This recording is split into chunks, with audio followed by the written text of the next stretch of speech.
Pak Ade lupa tadi Pak Ade mengutip Yohanes ya. Yohanes itu Yohanes sendiri yang menyatakan demikian ya. Itu Yohanes Pembaptis. Coba baca di Yohanes 1 ayat 29. Di situ dikatakan pada keesokan harinya Yohanes melihat Yesus datang kepadanya dan ia berkata, "Lihatlah anak domba Allah yang menghapus dosa manusia." Nah, Itu siapa? Itu katanya Yohanes Pembaptis, bukan kata kami loh. Ya iya, itu dia berarti saya sepakat dengan Yohanes Pembaptis ya bahwa dia itu disebut anak domba Allah. Nah, kamu bertipologi kepada perjanjian lama yang disembelih yang disembelih di mezbah, yang disembelih oleh orang-orang Yudaism kan itu domba real kan? Ya kan? Berarti Anda menyamakan ketika di PB itu kan Anda mengatakan udah nggak usah pakai domba itu lagi, sudah ada anak domba Allah yang disalib. Ya berarti Anda menyamakan domba realitas, domba binatang dengan Tuhan Anda yang disebut Yesus Kristus. Selesai, saya sepakat. Ya itu katanya Allah sendiri Pak, katanya kitab suci. Iya nggak apa-apa, iya kata kitab suci. Oke. Jadi gini, penjelasannya jadi berulang-ulang. Aku heran lihat kalian itu. Ini bukan tanya Kristen menjawab, tetapi Kristen menjawab kalian memaksa gitu loh. Iya. Jadi aku heran lihat kalian. Makanya saya bilang tadi kan, kurban yang pertama kali terjadi di dalam catatan Alkitab itu adalah Allah sendiri yang menyembelih binatang. Dan yang terakhir, dan itu tidak disebutkan korbannya apa di situ. Jadi menyembelih binatang di mana ya? Ya kalian kan nggak percaya kepada kitab Taurat, bro. Makanya kalian nggak ngerti. Itu binatang virtual, Pak Zen. Ini menurut saya semakin nggak dewasa kalian. Saya tanya sekali lagi. Yesus anak domba Allah bukan? Saya sudah menjelaskan tadi arti anak domba Allah. Saya jelaskan ulang tentang kurban. Mengapa Yesus itu harus mati? Saya jelaskan ya. Tapi dengarkan adik Jong ya, supaya nanti kamu bertanya dengan yang dijelaskan, jangan memframing ke sana kemari. Oke? Di dalam kitab Kejadian, ketika Adam dan Hawa jatuh dalam dosa, maka Allah sendiri yang membuat kurban. Itu ya. Dan itu kurban itu untuk menutupi dosa dan ketelanjangan daripada Adam dan Hawa. Itu ya. Yang kedua, Habel ketika dia ingin beribadah kepada Allah juga selalu mempersembahkan kurban. Dan itu menunjukkan tentang pengharapan pendamaian akan kedatangan Mesias dalam Kejadian 3:15. Baru juga Nuh juga ketika ingin dekat dengan Allah, mendapatkan perkenanan Allah, dia juga mempersembahkan kurban. Bahkan juga Musa, Abraham juga ketika dia ingin dekat dengan Allah, mendapatkan perkenanan Allah, selalu membawa kurban. Musa juga ketika memimpin Israel keluar dari Mesir, mereka mempersembahkan kurban. Bahkan mereka di padang gurun juga mempersembahkan kurban. Sampai datangnya Yohanes Pembaptis. Ketika di zaman Yohanes Pembaptis, dia berkata ketika dia melihat Yesus, lihat anak domba Allah yang menghapuskan dosa dunia. Jadi Yesus inilah yang menggenapi, menyempurnakan seluruh kurban-kurban yang terjadi mulai zaman Adam sampai zaman Yohanes Pembaptis. Maka dikatakan Yesus mengorbankan dirinya satu kali untuk selama-lamanya. Belum lagi nanti kalau saya jelaskan tentang Yesus sebagai imam besar. Emang ada ya? Oke. Yesus Bang Erben tanya sebentar aja. Sebentar dulu. Sebentar tanya sedikit aja. Sebentar. Yang Tuhan butuh manusia atau manusia butuh Tuhan, Bang Erben?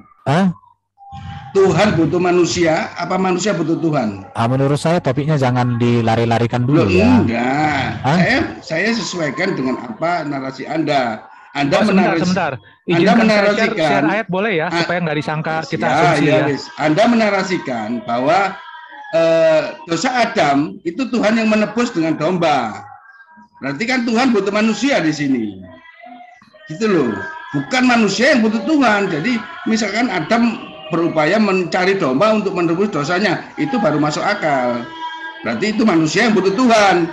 Tapi di sini tadi kan Tuhan itu menebus dosanya manusia dengan mengorbankan domba. Bentar. Noise-nya itu bagus ini. Ini logika berpikir gitu loh. Noise-nya itu nggak enak. Noise-nya itu nggak enak, bro. Apa jadi berisik? Oke. Sekarang giliranku ya. Aku Sebentar. tidak membantah. Aku tidak membantah. Begini. Sebentar, saya belum selesaikan tadi. Enggak. Anda sudah tadi udah Bukan. kepanjangan. Anda udah Saya selesaikan dulu. Bukan Enggak, begitu. Oke, saya kasih 5 menit. Oke, silakan Pak Antoni. Pak Antoni 2 menit silakan. Oke, saya bacakan dulu biar nggak disangka kita asumsi ya atau eksegesis. Ibrani 10 ayat 1 sampai 3. Di dalam hukum Taurat hanya terdapat bayangan saja dari keselamatan yang akan datang. Ini bukan kata saya ya. Dan bukan hakikat dari keselamatan itu sendiri. Karena itu, dengan korban yang sama yang setiap tahun terus-menerus dipersembahkan, hukum Taurat tidak mungkin menyempurnakan mereka yang datang mengambil bagian di dalamnya gitu loh. Ini bicara tentang korban yang dilakukan tiap tahun orang Yahudi nih. Sebab jika hal itu mungkin, pasti orang tidak mempersembahkan korban lagi. Sebab mereka yang melakukan ibadah itu tidak sadar lagi akan dosa setelah disucikan sekali lagi untuk selama-lamanya. Tetapi justru oleh korban-korban itu, setiap tahun orang diperingatkan akan adanya dosa. Sebab tidak mungkin darah lembu jantan atau darah domba jantan menghapuskan dosa. Karena itu ketika ia masuk ke dunia, ia berkata, korban dan persembahan tidak engkau kehendaki, tetapi engkau telah menyediakan tubuh bagiku. Kepada korban bakaran dan korban penghapus dosa engkau tidak berkenan. Lalu aku berkata, sungguh aku datang dalam gulungan kitab. Ada tertulis tentang aku, untuk melakukan kehendak-Mu ya Allahku. Di atas ia berkata, korban dan persembahan korban bakaran, korban-korban penghapus dosa tidak engkau kehendaki dan engkau tidak berkenan kepadanya, meskipun dipersembahkan menurut hukum Taurat. Dan kemudian katanya, sungguh aku datang untuk melakukan kehendak-Mu. Yang pertama ia hapuskan supaya menegakkan yang kedua. Dan yang karena kehendaknya inilah kita telah dikuduskan satu kali untuk selama-lamanya oleh persembahan tubuh Yesus Kristus gitu loh. Selanjutnya setiap imam melakukan tiap-tiap hari pelayanannya dan berulang-ulang mempersembahkan korban yang sama sekali tidak dapat menghapuskan dosa. Tetapi ia atau Yesus telah mempersembahkan hanya satu korban saja karena dosa.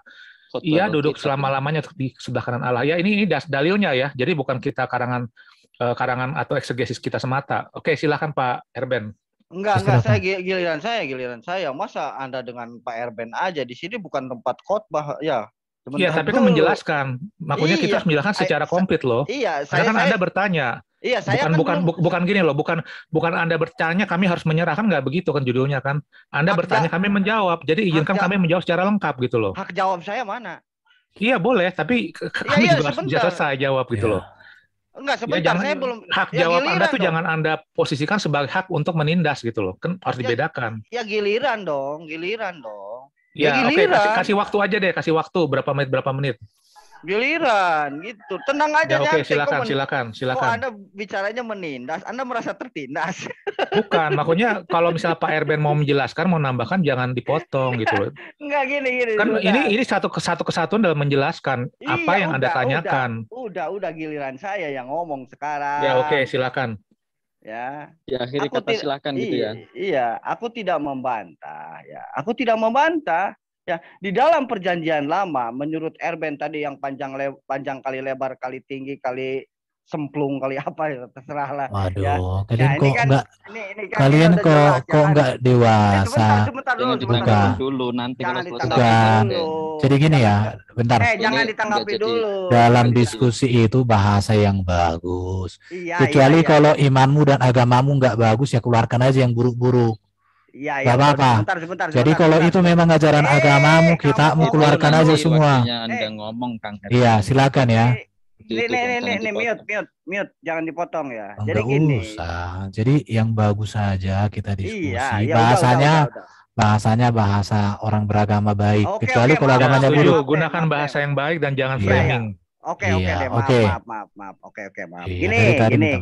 Iya. Oke. Jadi gini. Udah jelas di situ saya tidak membantah. Ketika ada penebusan dosa, menurut perjanjian lama itu memakai kambing dan domba ya dari mulai Musa, dari mulai Adam atau sampai dengan ketika Yesus disalib itu saya tidak membantah. Ya. Berarti pengampunan dosa menurut orang-orang Israel cukup dengan domba. Nah, ketika datang perjanjian baru, tipologinya berpindah menjadi Yesus yang disalib, ya itu juga nggak disembelih. Karena kalau kita merujuk kepada perjanjian lama kan dombanya kan harus disembelih, ya jadi tidak disalib. Gitu loh. Itu sudah hal kontradiktif, tapi nggak apa-apa. Itu eksegesa Anda itu.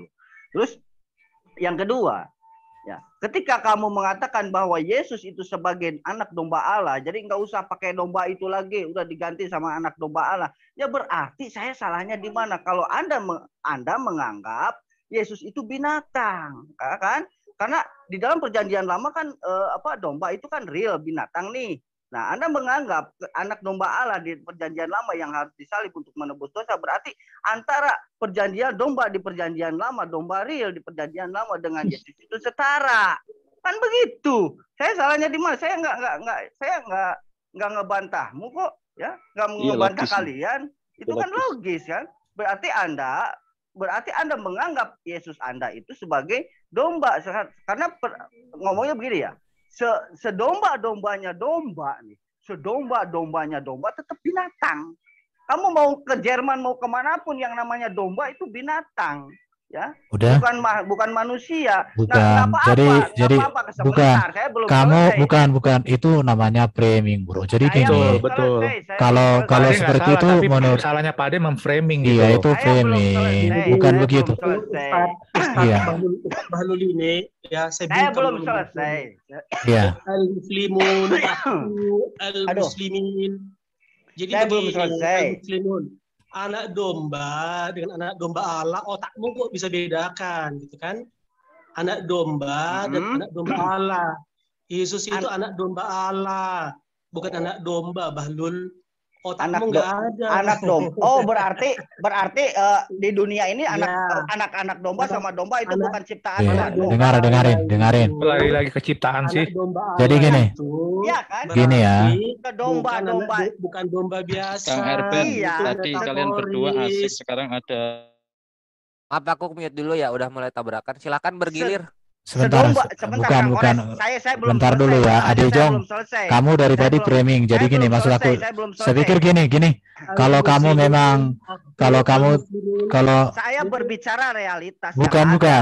Itu bukan. Bentar, siapa yang mau sabar nih? Saya dulu.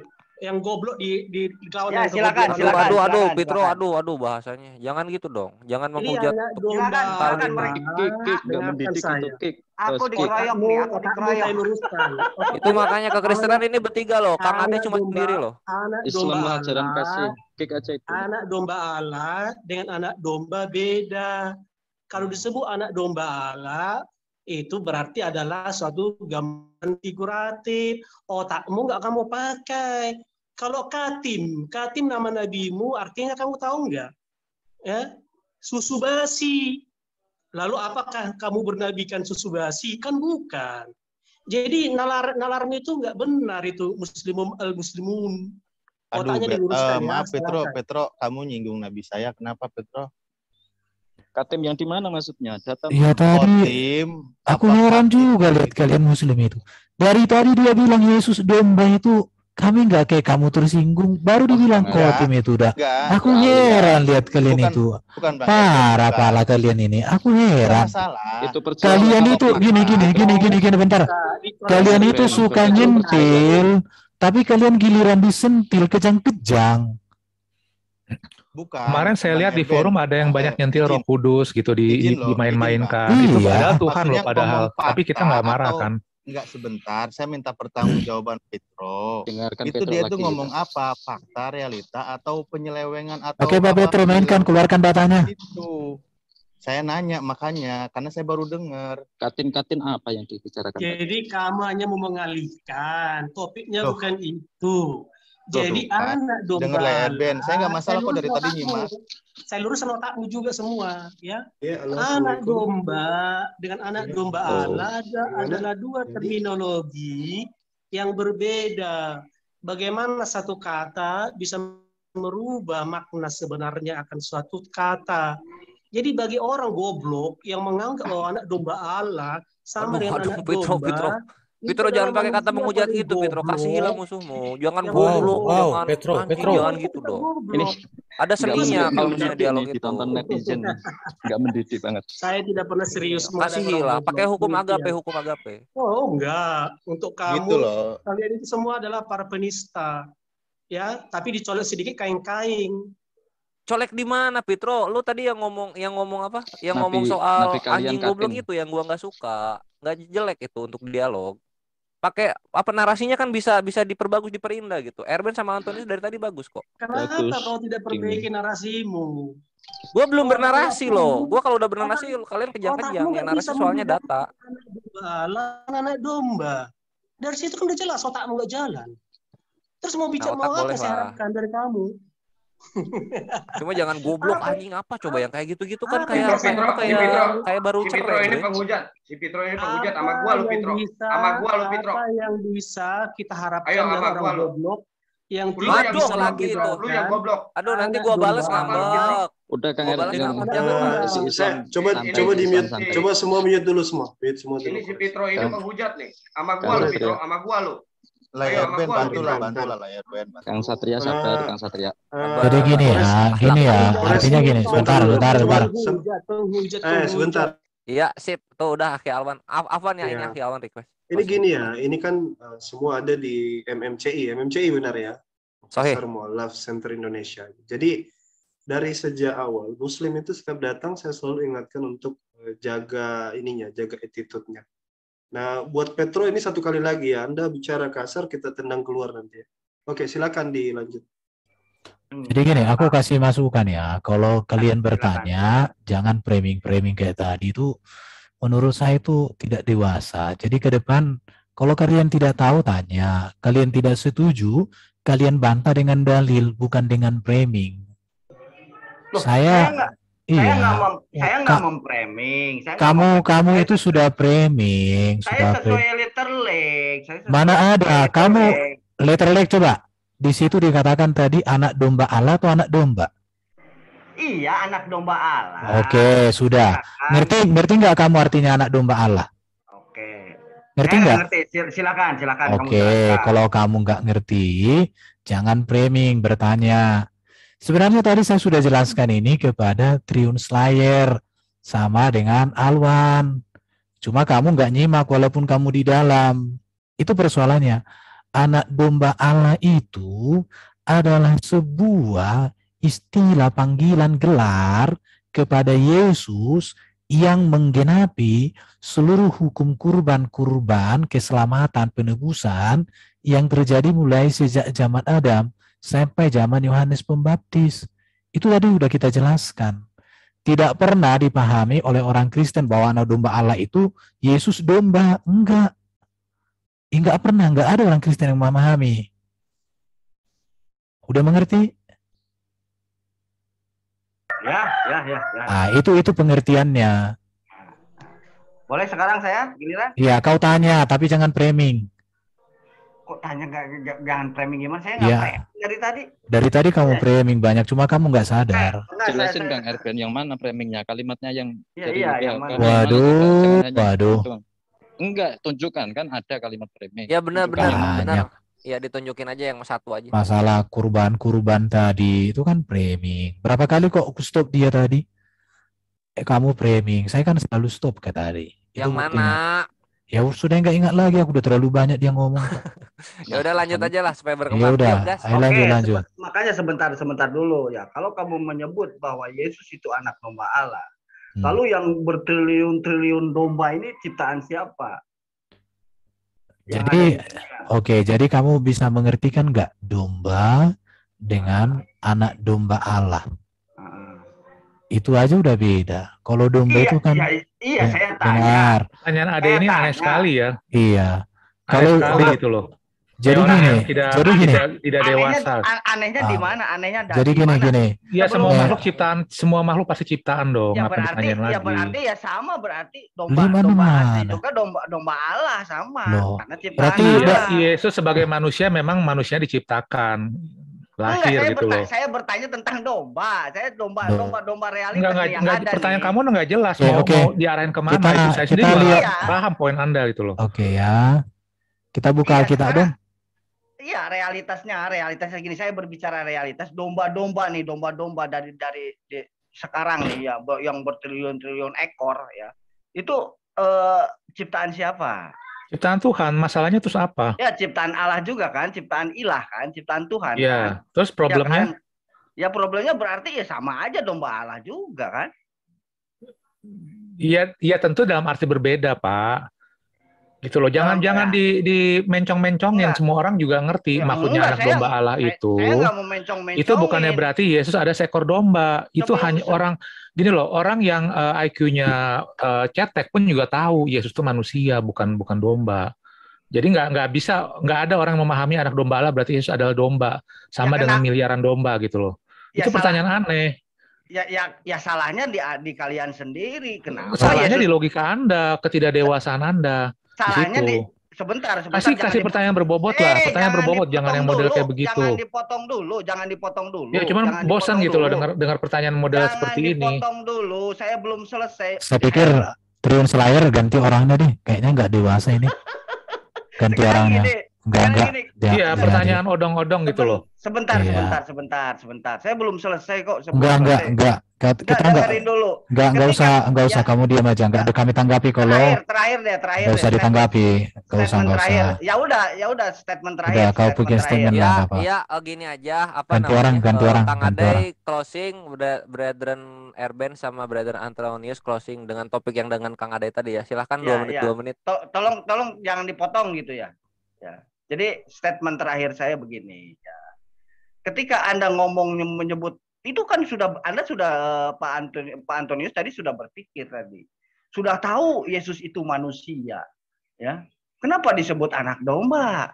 Kan pertanyaan seperti itu kan? Ya salah sendiri. Kenapa Yesus tahu manusia kok disebut anak domba? Ya harusnya Anda jangan protes ke kami. Proteslah ke Tuhan Anda. Kenapa Yesus itu manusia terhormat, ya? Apalagi menurut kalian Yesus itu tidak adalah manusia tidak berdosa. Disebut binatang. Karena sebelum Yesus lahir juga domba sudah banyak. Domba juga sudah menyandang gelarnya domba, ya. Nah, datang Yesus disebut anak domba. Ya kalau saya jadi Yesus, ya, saya akan marah. Gue manusia, kenapa lu nyebut gue domba? Seperti itu. Ya salah kalian sendiri. Jangan protes ke saya, jangan protes ke kami Muslim.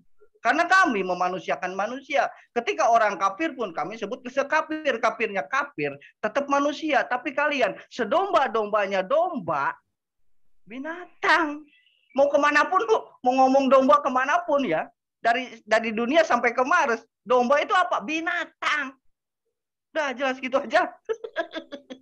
Pak Erben dulu atau saya nih Pak? Bapak duluan nggak apa-apa, silakan. Oke, saya simpel aja. Ya oke, Pak Zong ya. Sesuai dengan namanya Zong nih. Terus terang saya geli sekali dengan pertanyaannya. Tadi gabrol sekali gitu ya. Tadi dibilang salah sendiri. Lo salah kenapa? Emang kami ada komplain sama kalian gitu loh. Kenapa Yesus disebut anak domba? Ya nggak ada yang komplain. Terus apa yang harus disalahkan? Itu aneh sekali gitu loh. Yohanes sendiri mengatakan inilah anak domba Allah. Gitu.